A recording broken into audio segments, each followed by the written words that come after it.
Le G20 touche à sa fin ici à Buenos Aires et tous les dirigeants présents se sont mis d'accord sur un communiqué commun. Le sommet devait être consacré aux questions de commerce mondial, de changement climatique et de réforme fiscale.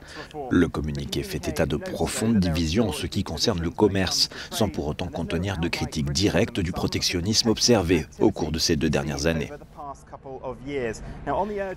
À la demande pressante du président français Emmanuel Macron et de la première ministre Theresa May, il est reconnu que l'OMC a un besoin urgent de réforme. Le communiqué indique que ses principaux objectifs ne sont pas atteints à l'heure actuelle. La première ministre Theresa May a essayé bien sûr de vendre son accord sur le Brexit à d'autres dirigeants afin d'obtenir plus de soutien, alors que le vote à la Chambre des communes approche.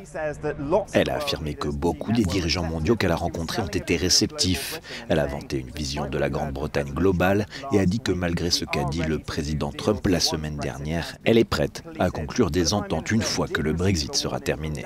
Mais la première ministre a reçu un avertissement du premier ministre japonais Shinzo Abe concernant la possibilité d'un accord négatif et les perturbations que cela pourrait causer au commerce et à l'économie mondiale. L'autre sujet brûlant à être abordé, l'affaire Jamal Khashoggi, le journaliste assassiné. Le prince héritier d'Arabie Saoudite était ici et il a reçu un accueil chaleureux de la part du président russe Vladimir Poutine. Mais les autres dirigeants mondiaux lui ont réservé un accueil glacial. Lors de sa rencontre avec le prince héritier, la première ministre Theresa May a déclaré que ce qui s'était passé était inacceptable et qu'il fallait qu'une enquête en bonne et due forme ait lieu avec des répercussions sur les personnes concernées.